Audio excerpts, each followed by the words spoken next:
Nous sommes depuis une semaine dans notre nouvelle série que l'on a appelée tout simplement, et de manière très humble, une foi qui tient debout. Nous cheminons au travers l'épître aux Philippiens, une foi qui tient debout. Ça peut paraître un peu présomptueux de dire ça. Est-ce que tout le monde ici a une foi parfaite qui tient toujours debout? Bien non. En tout cas, cette épître a une qualité indéniable, c'est qu'elle nous travaille, elle nous encourage et elle nous reprend aussi. Et j'avoue que le texte de ce matin, je pense qu'il m'a repris moi en premier. Je l'ai médité longuement, donc ce qui va sortir sort du cœur. Et j'espère qu'il saura rejoindre le vôtre. Et l'apôtre Paul, s'adressant aux Philippiens, chapitre 2, les versets 1 à 11, commence par dire « Si votre union avec le Christ vous donne du courage, si votre amour vous apporte du réconfort et si vous êtes en communion avec lui par l'Esprit, si vous avez de la tendresse et de la bonté les uns pour les autres, alors comblez-moi de joie en vous mettant d'accord, en ayant un même amour, en étant unis par le cœur et par la pensée. Ne faites rien par esprit de rivalité ou par gloriole, mais avec humilité, considérez les autres comme supérieurs à vous-même. Que personne ne cherche son propre intérêt, mais que chacun de vous pense aux autres. Comportez-vous entre vous comme on le fait quand on est unis à Jésus-Christ. Il possédait depuis toujours la condition divine, mais il n'a pas voulu demeurer à l'égal de Dieu. Au contraire, il a de lui-même renoncé à tout ce qu'il avait et il a pris la condition de serviteur. Il est devenu un être humain parmi les êtres humains. Il a été reconnu comme un homme. Il a accepté d'être humilié et il s'est montré obéissant jusqu'à la mort sur une croix. C'est pourquoi Dieu l'a élevé à la plus haute place et lui a donné le nom supérieur à tout autre nom. Il a voulu qu'au nom de Jésus, tous les êtres dans les cieux, sur la terre et sous la terre se mettent à genoux et que tous reconnaissent publiquement le Seigneur, c'est Jésus-Christ, pour la gloire de Dieu le Père. Je l'ai dit, et en même temps, je ne sais pas si on raconte quelque chose de vraiment nouveau depuis 2020 et quelques années dans les églises, mais j'ai l'impression de me répéter. Et quelquefois, j'ai l'impression d'enfoncer des portes ouvertes. Et en même temps, c'est quand même la triste réalité de notre monde. Nous vivons justement dans une société où, paradoxalement, nous sommes hyper connectés et en même temps terriblement seuls. Vous pouvez avoir 300 ou 3 millions d'amis sur Instagram et toutes les plateformes que vous voulez et vous sentir pourtant terriblement seul à votre table de petit déjeuner. Vous pouvez être constamment abreuvé de notifications et vivre dans une solitude intérieure qui vous désespère. On vit finalement, aujourd'hui je crois, dans une proximité numérique mais pas dans une intimité humaine. Nos relations à nous, souvent, elles sont devenues fonctionnelles, transactionnelles. Tu es utile tant que tu m'apportes quelque chose, du réconfort, de l'écoute. Sinon, je passe à autre chose. On swipe. Je ne sais pas si ça se dit toujours. Si, ça se dit toujours. Je ne le pratique pas souvent, ce geste, en fait, c'est pour ça. On swipe des amitiés comme on swipe des profils sur des applications de rencontres. Vous pouvez chercher mon nom, vous ne le trouverez pas sur ces applications-là. Je préfère le dire aussi. Je ne sais pas pourquoi il y en a qui rigolent, mais... Vous savez quoi? Si c'était juste ça, une bonne petite blague, ce serait super, Mais l'Église n'échappe pas à cette logique.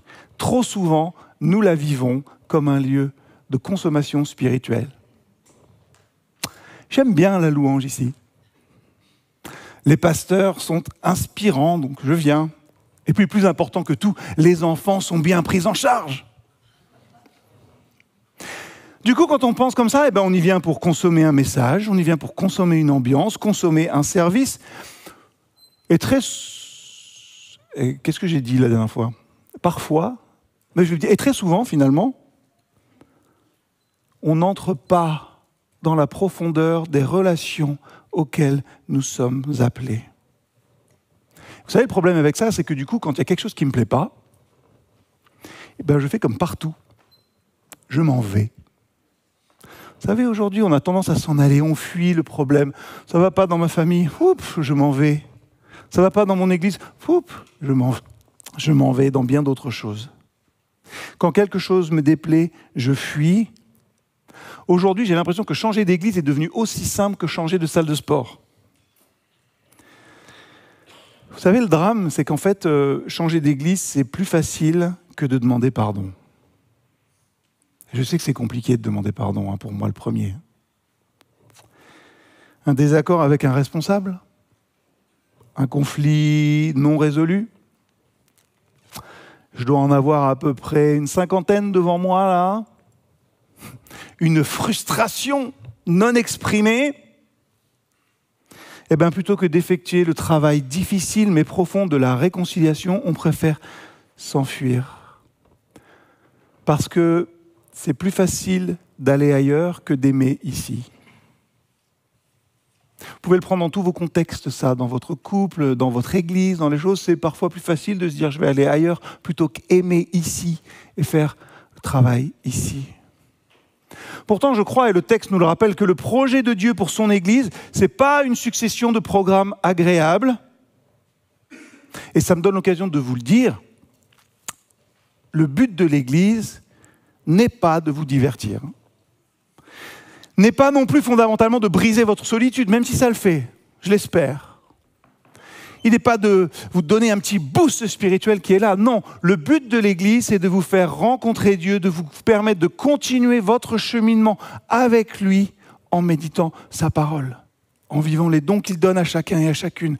Votre Église est là pour vous aider à cheminer avec Dieu et à vous rapprocher de lui. Tout le reste, c'est accessoire. Le projet de Dieu, c'est un peuple tissé ensemble, malgré les différences, malgré les blessures. Et vous savez, ça encore, on arriverait peut-être à peu près à le faire. Il y a plein de livres pour gérer ces traumas et ces trucs comme ça. Mais le but de Dieu est de tisser ensemble un peuple qui apprend à s'aimer en suivant le modèle de Jésus-Christ. Vous allez voir dans la suite de la prédication, ça c'est beaucoup plus difficile à faire finalement parfois que même gérer ces différents traumas. Dans le contexte éclaté qui est celui de Paul, et peut-être le nôtre aussi, l'apôtre ne nous appelle pas à retrouver des bonnes affinités, ni à trouver une église à notre image finalement. Il nous appelle à entrer dans une dynamique spirituelle radicalement différente. Ne vous inquiétez pas, il était là au premier culte, il a déjà tout entendu. Entrer dans une dynamique spirituelle différente. Humilité, renoncement à soi, service et imitation de Jésus-Christ. Te ressembler, Jésus, c'est mon espoir suprême. C'est un vieux chant. Il y en a qui le connaissent ici ? Oui, on ne chante plus très souvent. C'est plus facile de chanter « Merci Seigneur pour tout ce que tu fais » sur un truc qu'on pourrait chanter à n'importe qui finalement. Te ressembler, Jésus, c'est peut-être un poil plus engageant, non ? Te ressembler, Jésus. C'est pas naturel. C'est pas le monde qui nous pousse à vivre ainsi. Et vous savez quoi ? C'est même pas mon cœur qui me pousse à vivre ainsi. Et je parle pour moi, là, quand je dis « je ». Vivre selon le modèle de Jésus-Christ, c'est même pas ce que mon cœur me dicte. Mais c'est le chemin que Jésus a emprunté et je crois que c'est le seul qui est capable de renouveler, de reconstruire en nous, dans son Église et dans le monde, une unité véritable. Il y a un truc qui me perturbe avec ce texte qu'on a lu de Philippiens, c'est la manière dont il commence. Il commence avec des « si ». Et moi, j'aime pas trop les phrases qui commencent avec les « si », parce qu'avec des « si », on referait le monde, hein. Si j'avais 100 € de plus, je pourrais. Si j'avais, en gros, on n'arrive pas à le faire. Et Paul, il dit, s'il y a donc quelque encouragement en Christ, s'il y a quelque consolation dans l'amour, s'il y a quelque communion dans l'esprit, s'il y a quelque tendresse et quelque compassion. En fait, ce qui me dérange, c'est qu'il parle à une église et il se dit, si seulement il y avait ça chez vous, peut-être que. C'est presque une hypothèse. On pourrait croire que Paul est presque dans le doute. En réalité, je crois qu'il use simplement ça pour nous titiller et utiliser une figure rhétorique un petit peu puissante. Paul aurait pu dire très bien, « Puisque vous avez été encouragés en Christ, puisque vous avez goûté à l'amour du Père, puisque l'Esprit vous unit, alors vivez en conséquence. » Paul a appelé les Philippiens, chapitre 1, verset 27, à mener une vie exemplaire. On sait bien qu'on n'est pas parfait, mais à mener une vie selon le modèle de Jésus-Christ, ça demande une certaine exigence pour nous aussi. Or, ce début du chapitre 2, finalement, s'il y avait parmi vous, suggère qu'il y a peut-être un petit décalage entre l'expérience des Philippiens, ce qu'ils ont reçu, et la réalité relationnelle qui se vit là. Si je devais utiliser un peu d'anglais, je dirais « sound familiar ». Ça vous paraît familier un peu ça, vous savez, ce à quoi on est appelé là, et ce qu'on vit en réalité. Les Philippiens ont reçu énormément. Nous avons reçu énormément, mais ça ne se traduit pas toujours dans nos relations. Prenez-les dans l'église, mais prenez-les avec les gens les plus proches de vous. Je vais parler en jeu, parce que c'est à moi que je parle en premier. Je connais la grâce, j'en ai été bénéficiaire, et j'ai tellement de mal à l'étendre aux autres. J'ai goûté à l'amour inconditionnel, et moi, en fait, je pose 1000 conditions à ma bienveillance et à mon amour. J'ai été accueilli tel que je suis. J'ai beaucoup de mal à supporter les gens qui ne sont pas comme moi. Paul secoue les Philippiens et Paul nous secoue ce matin. Si vous avez vraiment reçu, alors que cela déborde. Si vous êtes en Christ, alors vivez comme lui. Et l'apôtre n'est pas sympa parce qu'il pousse encore un peu plus loin après. Il dit « Rendez ma joie parfaite, pas par des performances, pas par des exploits, mais en vivant une unité profonde. » Et il insiste, ayez une même pensée, un même amour, une même âme, une même pensée. 4 fois le mot « même » pour prôner non pas une uniformité rigide, un alignement forcé, une loyauté de façade, mais pour appeler à une communion profonde, une unité de cœur, de vision et d'amour. Et ça va bien plus loin que de la tolérance ou que de la politesse.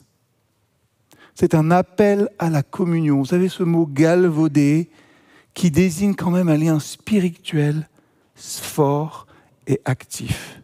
C'est pas juste ne pas se disputer, c'est marcher ensemble avec une même passion, un même amour, une même direction. Et vous savez que j'aime bien vous poser des questions dérangeantes depuis quelque temps.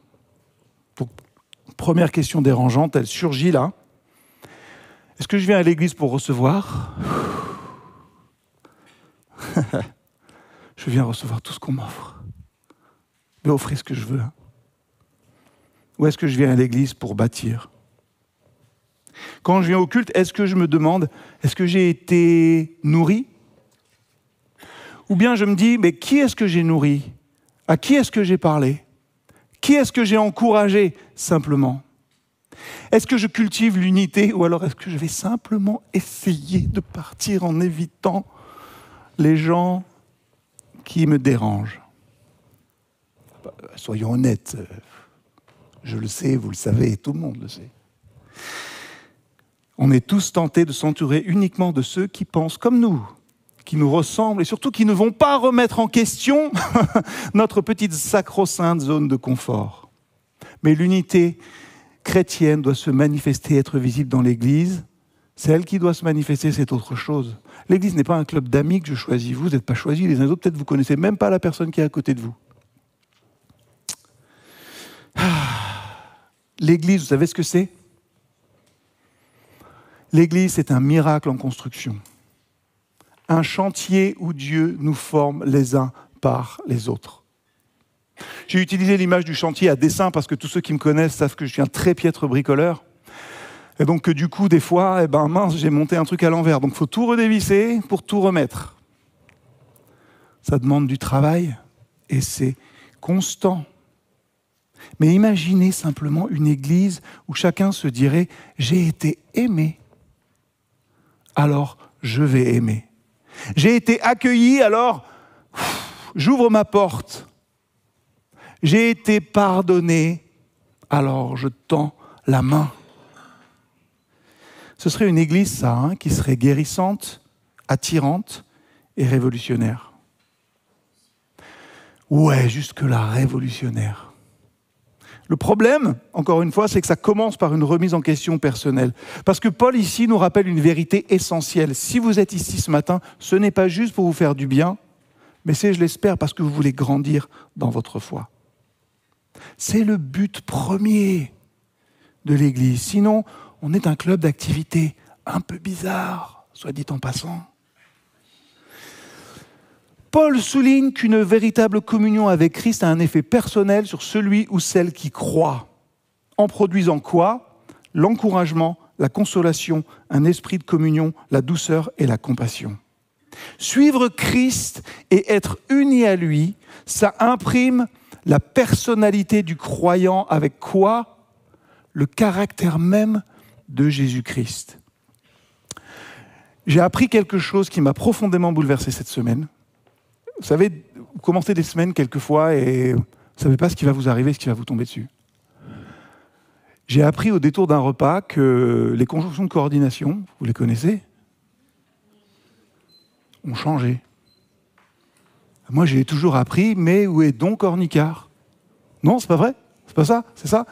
Eh bien, j'ai appris que ma fille m'a dit, mais non, papa, il n'y a plus de donc dedans. La question, c'est, mais où est Ornicard ? Alors, je ne sais pas, mais comme la pensée, vous savez, change toujours quand on commence à changer un peu le langage et des choses comme ça, je me suis dit, ça nous arrange, finalement, qu'on ait enlevé le donc. Parce que généralement, quand c'est le donc, on dit, il y a ça, donc, conséquence, c'est ça qui arrive. Si on mettait de côté, là, vous savez, ce côté où il n'y a plus de conséquences, ah ouais, ça nous arrange. Parce que si je dis suivre Christ et être uni à lui imprime à la personnalité du croyant le caractère du Christ, donc, si un chrétien ou une chrétienne ne reflète pas la vie de Christ dans son attitude et son caractère, il ou elle n'est pas chrétienne. C'est QFD, ce qu'il fallait démontrer. C'est pas si bête d'enlever le donc finalement, si on pouvait faire les choses sans qu'il y ait vraiment de conséquences. La réalité, c'est qu'il doit y avoir une conséquence à notre manière de suivre Christ. L'union à Christ a une dimension interpersonnelle en ce sens qu'elle crée une unité dans la communauté des fidèles. L'unité est la marque de l'Évangile. Rien de plus, rien de moins.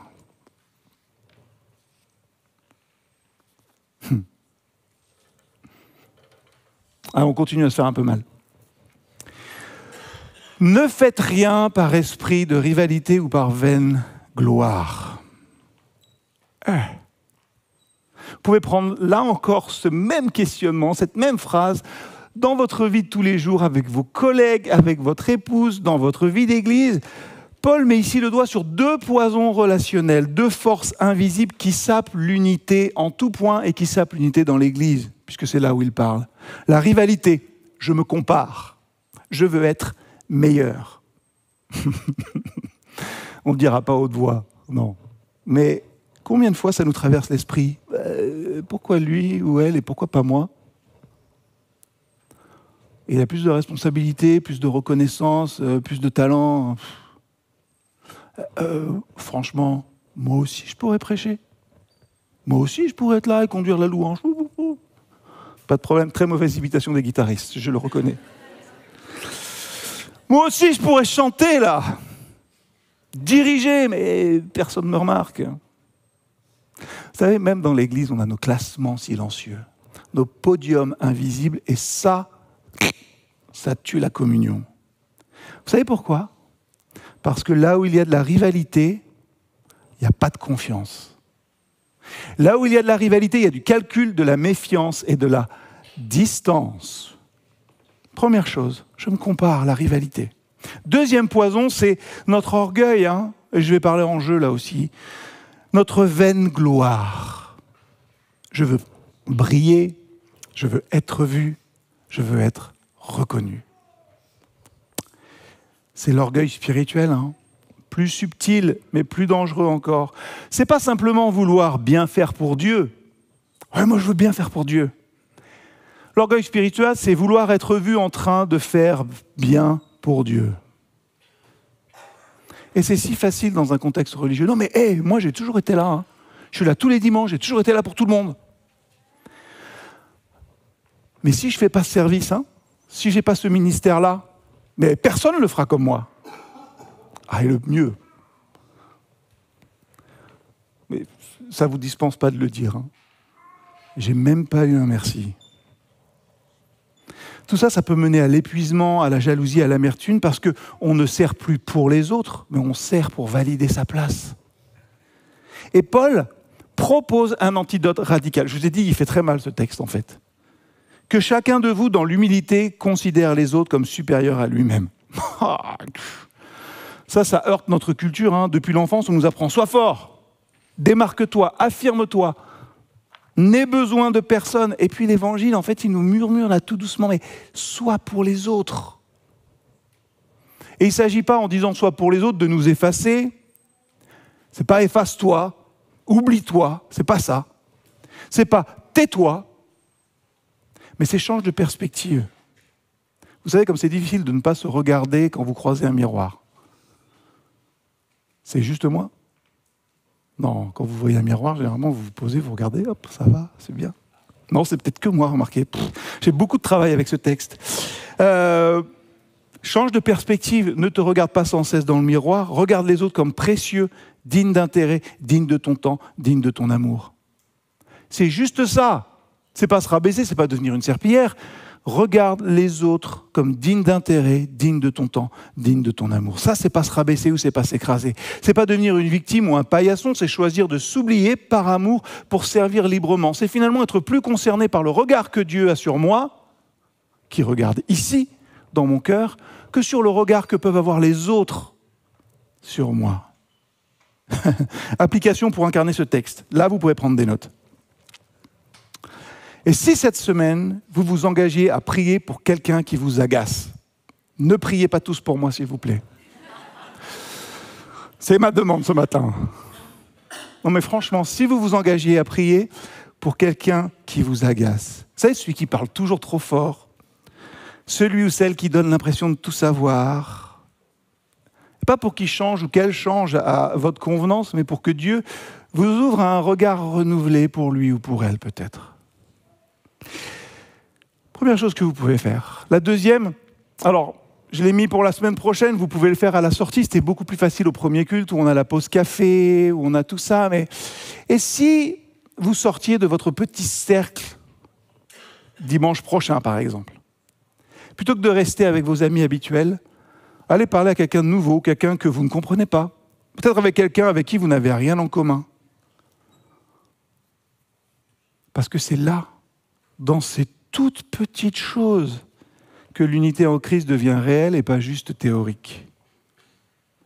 Enfin, la troisième chose, c'est plus simple, hein, mais si vous faisiez quelque chose dans l'église sans être vu, sans attendre qu'on vous voie. Je ne vais pas donner d'exemple parce qu'après tu vas dire Jérémy, tu vas parler du ménage, tu vas parler du don, tu vas parler de ces choses. Ouais, ok, il y a plein d'autres choses que vous pouvez faire. Hein. L'église, elle se vit là, elle se vit aussi dans la semaine, elle se vit par un petit mot échangé, par des nouvelles qui sont prises, par peut-être de dire, tiens, je vais prendre 1 minute pour aller à cette rencontre-là. Je ne peux pas toutes les faire et c'est normal, hein. Je vais prendre un petit peu de temps pour ça et apprendre à connaître un petit peu les autres. Ouais, ok. Nettoyer, encourager.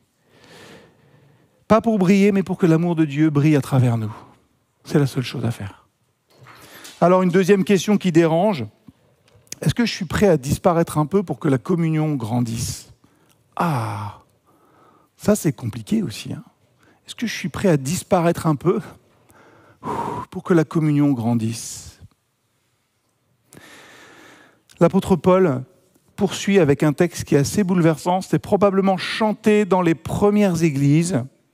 C'est un hymne qui décrit finalement la trajectoire incroyable de Jésus, de la gloire du ciel à l'humiliation de la croix, et puis renversement après de la croix, de l'humiliation à l'exaltation divine.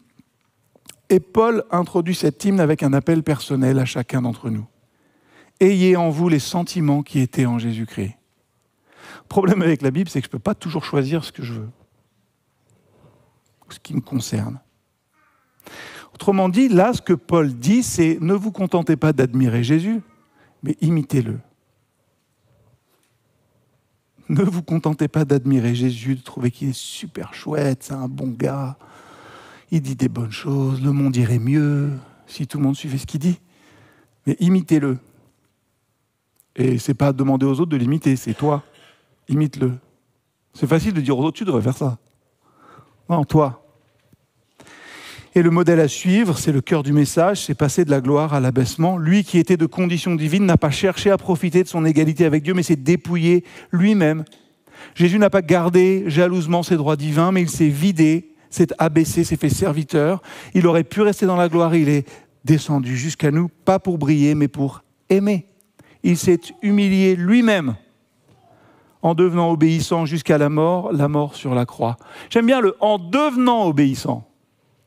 Parce qu'on croit toujours que Jésus-Christ, Dieu, c'est tellement simple pour lui, il n'a pas les mêmes combats que nous. Il est devenu obéissant. Il pouvait y avoir la tentation de lâcher le chemin, mais il s'est accroché. La croix, finalement, c'est le comble de l'humilité. Jésus ne s'est pas contenté d'un petit geste symbolique. Vous savez, comme moi, qui suis toujours très content quand j'ai 1 euro qui traîne et que quelqu'un me demande une pièce, je dis « Waouh, j'ai une pièce !» Boum, tiens, 1 euro. Puis après, il faut 6 mois encore pour que je fasse quelque chose. Mais je me dis, ça quand même, Jérémy, t'es un bon chrétien, quoi. Non, en fait, j'ai beau faire ça, ce que je fais qui compte aussi. Jésus est allé jusqu'au bout du don de soi, et c'est pourquoi Dieu l'a élevé au-dessus de tout. Et ça, c'est formidable pour nous, parce que le chemin de l'humilité ne s'arrête pas à l'échec qui est apparent. Peut-être que vous vivez ça et vous vous dites « Moi, j'en ai marre d'être gentil ou gentille. Moi, j'en ai marre de servir.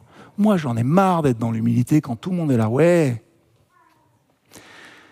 Et vous dites peut-être « Je suis en échec avec ça. » Le chemin de l'humilité ne s'arrête pas à l'échec apparent. Il conduit à la vraie gloire, celle que Dieu donne. Et cette gloire, elle ne s'achète pas, elle ne s'impose pas, mais elle est le fruit de l'amour, du service et du sacrifice. Ça ne sert à rien de faire de l'activisme si vous n'avez pas l'amour, le service et le sacrifice aussi. Si vous n'êtes pas agent de communion, de paix, de réconciliation. Ce texte est magnifique, mais il nous dérange parce qu'il nous met face à notre propre orgueil. Est-ce que je suis prêt à perdre en confort, en visibilité, en réputation pour que l'unité de l'Église grandisse ? Est-ce que parfois je suis capable de renoncer à mes droits légitimes pour que d'autres se sentent aimés, accueillis, écoutés ? Et vous savez, mon droit légitime, des fois, c'est tout bête, c'est juste une chaise, là. Cette chaise réservée qui est la mienne. Je paye ma dîme pour m'asseoir sur cette chaise. Ah, mais il n'y a plus de place. Je vous laisse méditer là-dessus. Est-ce que je suis prêt à renoncer à mes droits légitimes pour que d'autres se sentent aimés, accueillis, écoutés ? Est-ce que je crois aussi que l'humilité, l'amour, n'est pas une faiblesse, mais la force invisible du royaume de Dieu ? Ce texte-là, qui exalte Jésus-Christ, n'est pas simplement théologique, mais il est profondément pratique. Il nous appelle, nous, à un changement radical d'attitude. Être disciple de Jésus, ce n'est pas s'accrocher à sa propre gloire, mais choisir de se mettre au service des autres. C'est croire que le chemin de l'humilité et de l'amour n'est pas une chute, mais une ascension à l'envers, vers la vraie grandeur, celle qui vient de Dieu. Et je suis sûr que on a Damien qui est là, qui fait beaucoup de reportages sur des gens formidables. Je suis sûr que très souvent, les gens que vous trouvez formidables dans votre vie, ce n'est pas ceux qui font le plus de bruit. Pas ceux qui sont là et qui disent « Ouais, regardez ce que j'ai fait. » C'est ceux qui aiment, qui humblement et simplement font le bien qui est à portée de leurs mains. Avec les gens qui sont à portée de leurs mains. Donc ne pensez pas au bout du monde, hein. Pensez le bout de votre main. C'est bête, hein. Ça peut être juste un câlin à votre femme, hein. Ça peut être un câlin à la personne qui est à côté de vous. Ça peut être une parole à celui que vous voyez tous les jours. C'est juste ça. Imaginons un instant une église où on cherche à comprendre avant de juger. Imaginons une église où on demande pardon rapidement, où on célèbre les réussites des autres sans jalousie, où on sert finalement sans être vu. Vous imaginez, ça, ce serait un lieu profondément contre-culturel et profondément guérissant. Parce que là où le monde divise, l'Église rassemble. Là où le monde pousse à la performance, l'Évangile appelle au service. Là où le monde dit « fais-toi une place », Jésus nous dit « mais t'as pas à la chercher ta place, je l'ai, prends la dernière ». Reconstruire l'unité, bâtir des églises guérissantes, contre-culturelles. Ce n'est pas une stratégie d'organisation, c'est un chemin spirituel qui commence par l'humilité. Et cette humilité, franchement, je l'ai déjà dit, je le redis, elle ne vient pas par nos forces, elle vient de notre enracinement en Christ. Voilà pourquoi le but de votre église est de vous enraciner en Christ. Le reste, c'est accessoire et c'est super. Mais ce que vous devez rechercher dans une église, c'est si elle vous enracine en Christ. Ce n'est qu'en contemplant son abaissement que nous pouvons vivre dans cette dynamique. Alors j'ai une dernière question dérangeante. Et si nous décidions que l'unité de l'Église était plus importante que mon petit confort personnel ou mon petit agenda personnel? Et si, je pourrais dire en jeu, mais je vais dire en nous, et si nous devenions, chacun et chacune individuellement, finalement, le ferment de guérison relationnelle que Dieu veut semer dans son Église et dans ce monde? On méditera dans les méditations de la semaine la suite de ce chapitre 2, et notamment ce passage qu'on connaît bien et qu'on a du mal à faire, briller comme des flambeaux dans le monde. Alors, au moment où j'en ai terminé, c'est promis, au moment où nous allons nous poser un instant pour partager les éléments de la scène, je vous inviterai à prendre un instant de silence. Un instant de silence simplement pour nous regarder, nous interroger. Et avant de partager les éléments ensemble, en communion, peut-être nous dire, déjà Seigneur, merci pour ce que tu as fait, qui est rappelé dans ce symbole du pain, de la coupe. Je suis reconnaissant pour ton sacrifice, je te crois, je crois en toi, et je participe à ce repas. Très bien. Et si on allait un petit peu plus loin? Si on priait ces questions un petit peu dérangeantes? Seigneur, est-ce que tu peux m'aider à transformer mon cœur encore et encore? Est-ce que tu peux faire de moi, m'aider à être ce ferment d'unité dans ma communauté? Parce que c'est ce que tu es venu faire finalement. Rétablir le contact entre nous et Dieu.